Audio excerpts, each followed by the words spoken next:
Assalamualaikum warahmatullahi wabarakatuh. Selamat pagi Soli-Soliha. Bagaimana kabarnya hari ini? Semoga sehat dan tetap dalam lindungan Allah Subhanahu wa Ta'ala. Amin ya Rabbal Alamin. Bagaimana pagi hari ini? Apakah sudah mandi, sarapan, sholat duha, dan murojaah? Kalau sudah, yuk persiapkan alat tulisnya. Dan kalau belum, segera laksanakan ya nak. Pembelajaran tematik tema F-nya sudah selesai. Berarti saatnya sekarang ini kita akan membahas kisi-kisi PH2. Baiklah, sebelum pembahasan dimulai, terlebih dahulu kita berdoa ya. Berdoa dimulai. A'udzu billahi minasy syaithanir rajim.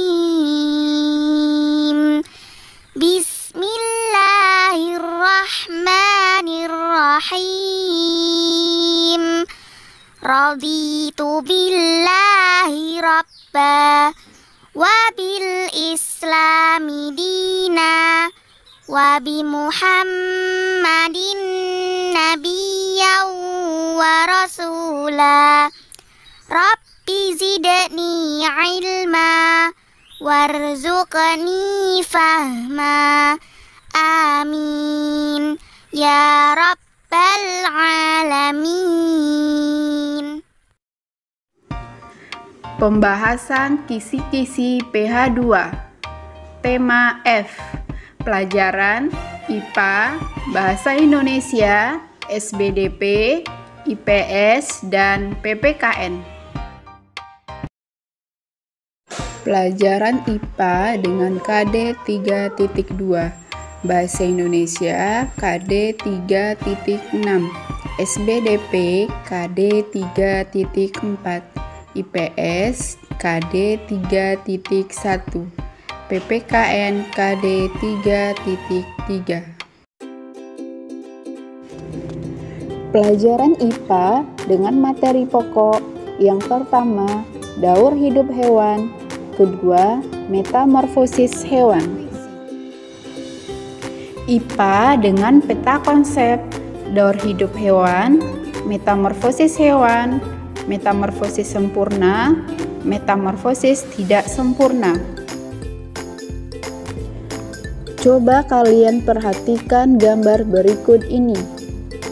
Kucing mengalami pertumbuhan. Tubuhnya semakin besar dan kuat. Rambutnya semakin lebat dan gerakannya pun semakin lincah. Pertumbuhan kucing ada beberapa tahap. Yang pertama, anak kucing tumbuh menjadi kucing muda. Kucing muda tumbuh menjadi kucing dewasa. Kucing dewasa akan berkembang biak dan melahirkan anak kucing. Tahapan pertumbuhan dan perkembangan hewan ini disebut daur hidup. Hewan dikatakan mengalami metamorfosis jika bentuk hewan muda berbeda dengan hewan dewasanya. Metamorfosis dibedakan menjadi dua, yaitu metamorfosis sempurna dan metamorfosis tidak sempurna. Untuk lebih jelasnya, silakan Ananda perhatikan tabel berikut ini. Yang pertama, metamorfosis sempurna. Metamorfosis sempurna adalah perubahan bentuk dan fungsi organ tubuh hewan sejak telur menetas menjadi larva hingga menjadi individu dewasa. Tahap larva mempunyai tahap yang berbeda dengan tahap dewasa. Contoh hewan yang mengalami metamorfosis sempurna ialah kupu-kupu, nyamuk, dan lalat. Kedua, metamorfosis tidak sempurna. Metamorfosis tidak sempurna adalah perubahan bentuk dan fungsi organ tubuh hewan yang tidak terlalu mencolok pada individu muda dan individu dewasa. Contoh hewan yang mengalami metamorfosis tidak sempurna ialah belalang, kecoa, dan capung.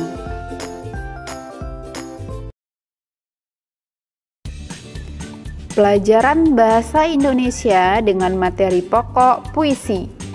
Pengertian puisi, ciri-ciri puisi, jenis-jenis rima, isi dan amanat puisi, serta cara menggubah puisi. Bahasa Indonesia dengan peta konsep, pengertian puisi, ciri-ciri puisi, jenis-jenis rima, isi dan amanat puisi, dan cara menggubah puisi. Puisi merupakan karya sastra tertulis yang diungkapkan dengan bahasa indah sebagai ungkapan pikiran pengarang.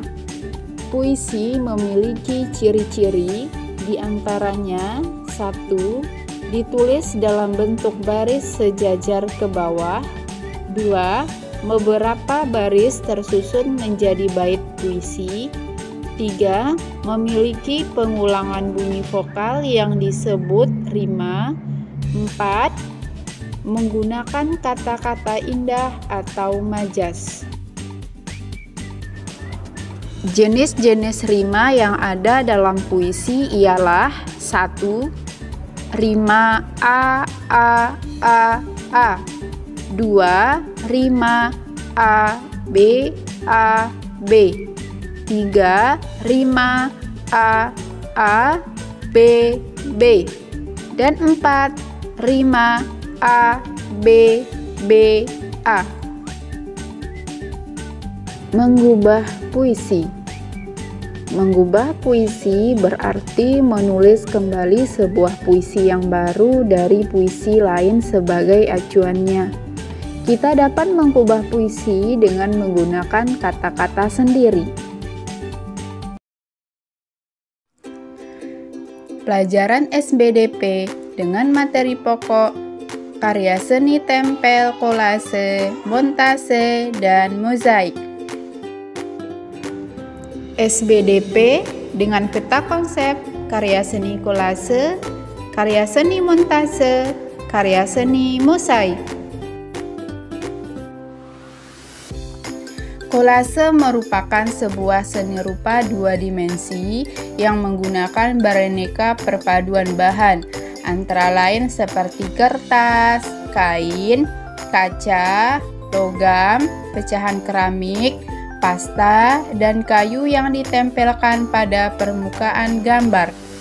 Kita juga dapat menggunakan biji-bijian, dedaunan, kertas bekas, ataupun kulit buah dan kulit kayu.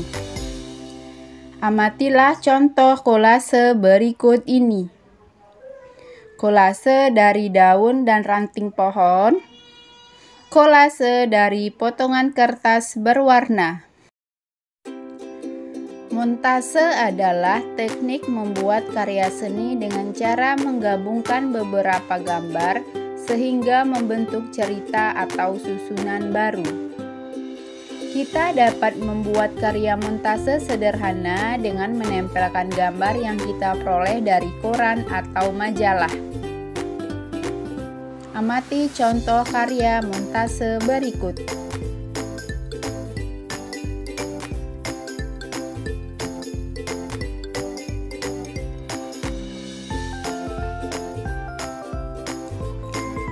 Mozaik pembuatannya menggunakan potongan bahan yang dipotong atau yang sudah berbentuk. Mozaik dapat dibuat dari potongan kertas, keramik, kancing, atau bahan-bahan alam. Perhatikan contoh mozaik berikut. Mozaik dari biji-bijian, mozaik dari kancing, mozaik dari kertas.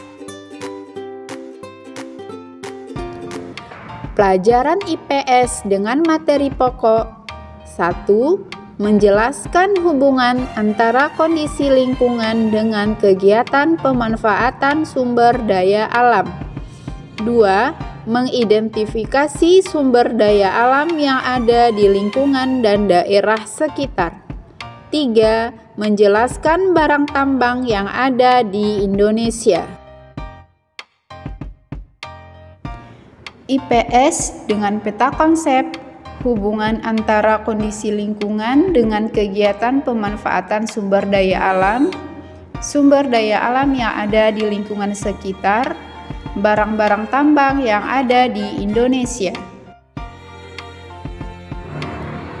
Indonesia merupakan negara yang memiliki kekayaan sumber daya alam yang melimpah. Sumber daya alam tersebut tersebar di berbagai daerah di Indonesia. Ketersediaan sumber daya alam di suatu daerah dipengaruhi oleh keadaan atau kenampakan alamnya. Kenampakan alam di Indonesia begitu beragam. Ada wilayah dataran tinggi, dataran rendah, dan pantai. Kegiatan pemanfaatan sumber daya alam dapat dikelompokkan menjadi beberapa jenis usaha, antara lain 1. Usaha agraris, berkaitan dengan pengelolaan tanah atau air, seperti kegiatan pertanian, perkebunan, perikanan, dan kehutanan. 2. Usaha ekstraktif, yang mengelola penggalian, mengambil, dan mengumpulkan kekayaan alam yang sudah tersedia, antara lain seperti usaha pertambangan atau pembuatan garam. 3. Usaha industri, yang mengelola bahan mentah menjadi barang siap dikonsumsi. Bahan mentah ini berasal dari alam. 4. Usaha jasa, antara lain seperti jasa angkutan, pergudangan, dan keuangan.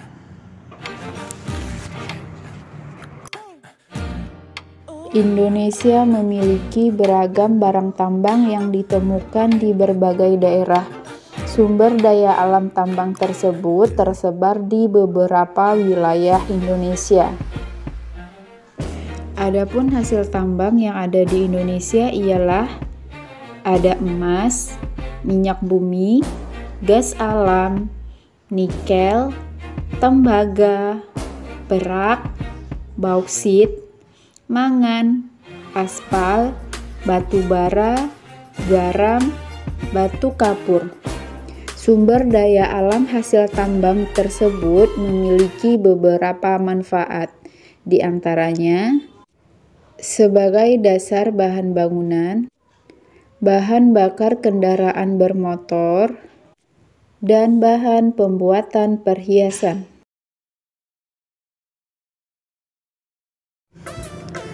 Pelajaran PPKN dengan materi pokok 1. Menjelaskan manfaat keragaman kegiatan dalam masyarakat. 2. Menjelaskan keragaman suku dan bangsa di lingkungan sekitar. 3. Keragaman agama di Indonesia. PPKN dengan peta konsep, manfaat keragaman kegiatan dalam masyarakat, keragaman suku dan bangsa sekitar, keragaman agama di Indonesia. Kebutuhan manusia sangat beragam.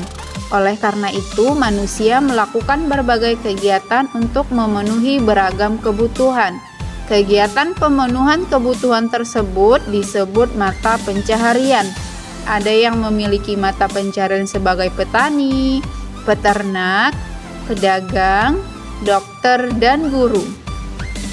Berbagai mata pencaharian tersebut saling melengkapi kebutuhan satu sama lain. Coba kalian perhatikan gambar berikut ini. 1. Tugas Tentara Nasional Indonesia: menjaga keamanan wilayah laut, menjaga keamanan wilayah darat, membantu penanggulangan bencana, menjaga keamanan wilayah udara. Yang kedua, tugas polisi: mengatur lalu lintas, menjaga keamanan dan ketertiban masyarakat, melayani masyarakat, menegakkan hukum. Keragaman suku dan budaya di lingkungan sekitar. Indonesia memiliki lebih dari 1.300 suku bangsa tersebar dari Pulau Sumatera sampai Papua. Masing-masing suku bangsa memiliki keragaman dalam bahasa daerah, pakaian adat, rumah adat, senjata tradisional, kesenian daerah, pertunjukan rakyat, dan upacara adat. Coba kalian perhatikan peta persebaran suku-suku yang ada di Indonesia. Yang pertama ada suku di Pulau Sumatera. Ada suku Aceh, Batak, Minang, Melayu. Di Pulau Kalimantan ada suku Kutai, Banjar, Berau, Banjau, Pasir, Banua. Di Pulau Sulawesi ada suku Makassar, Bugis, Mondar, Toraja. Di Kepulauan Maluku ada suku Maba, Mangole, Manipa, Sawai, Wayoli. Suku di Pulau Jawa, suku Betawi, Jawa, Sunda, Tengger, Baduy. Di Pulau Bali dan Nusa Tenggara, suku Riung, Sika, Solor, Sau, Sumba. Suku di Pulau Papua, suku Amungme, Arfak, Asmat, Bauzi, Dani, dan Kombai. Di Indonesia terdapat 6 agama yang diakui oleh negara. Di antaranya agama Islam, Protestan, Katolik, Hindu, Buddha, dan Konghucu. Perhatikan tabel berikut ini. Agama Islam, tempat ibadah, masjid, kitab suci, Al-Quran, hari besar, Idul Fitri, Idul Adha. Agama Protestan, tempat ibadah, gereja, kitab suci, Injil, hari besar, Natal, kelahiran Isa. Agama Katolik, tempat ibadah, gereja katedral, kitab suci, Injil, hari besar, Natal, kelahiran Isa. Agama Hindu, tempat ibadah, pura, kitab suci, Weda, hari besar, Nyepi, Galungan. Agama Buddha, tempat ibadah, wihara, kitab suci, Tripitaka, hari besar, Waisak. Agama Konghucu, tempat ibadah, Klenteng, kitab suci, Ujung Sihu, hari besar, Imlek.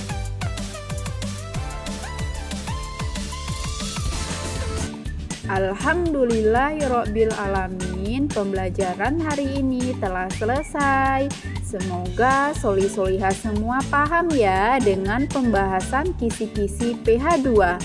Bu Guru mengingatkan, sholat 5 waktunya tetap dijaga ya nak. Mengaji, murojaah, serta membantu kedua orang tua. Terima kasih soli-solihah. Wassalamualaikum warahmatullahi wabarakatuh.